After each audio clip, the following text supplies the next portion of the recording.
नमस्कार, आपण पाहत आहात आपलं न्यूज चॅनल. पनवेल शहरातून एक मोठी आणि धक्कादायक चोरी, पण त्याहूनही मोठी म्हणजे पोलिसांची विजेच्या वेगातील कारवाई.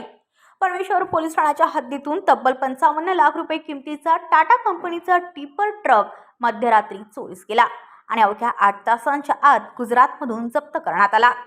होय, ही कारवाई आहे पनवेल पोलिसांची. तक्रारदार भास्कर घाडगे यांच्या मालकीचा डंपर क्रमांक MH43CK 3018 हा करंजाडे सेक्टर 2E परिसरातून 19 फेब्रुवारी 2026 रोजी मध्यरात्री चोरीस गेला होता. तक्रार मिळताच पनवेल पोलिसांनी तात्काळ गुन्हा दाखल करून तपासाची चक्रे वेगाने फिरवली.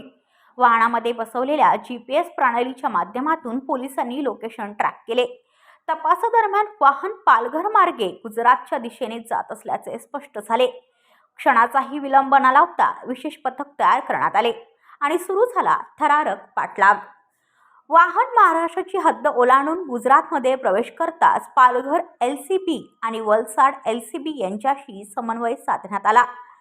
गुजरात राज्यातील पारदीप पोलीस ठाण्या हद्दीत वाहन असल्याची माहिती मिळताच संयुक्त कारवाई करत आरोपीला हरियाणाकडे पळ काढण्याआधी जेरबंद करण्यात आले. या प्रकरणात मुस्लिम मकसूद खान वय वर्ष 30 राहणार हरियाणा याला अटक करण्यात आली आहे. चोरीस गेलेला डंपर सुरक्षितपणे जप्त करण्यात आला असून पुढील तपास सुरू आहे. या यशस्वी कारवाईसाठी पनवेल शहर पोलीस ठाण्याचे अधिकारी आणि कर्मचारी तसेच पालघर आणि वलसाड LCB यांचे मोलाचे सहकार्य लाभले.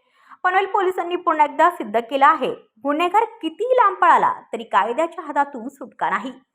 अशाच ताज्या आणि विश्वासार्ह बातम्यांसाठी चॅनलला लाईक, शेअर आणि सबस्क्राईब करायला विसरू नका. ब्युरो रिपोर्ट पनवेल, पनवेल वार्ता न्यूज. आपल्या परिसरातील बातम्या आमच्यापर्यंत पोहोचवण्यासाठी स्क्रीनवर दिलेल्या क्रमांकावर संपर्क साधू शकता. दूरध्वनी क्रमांक 8652414343.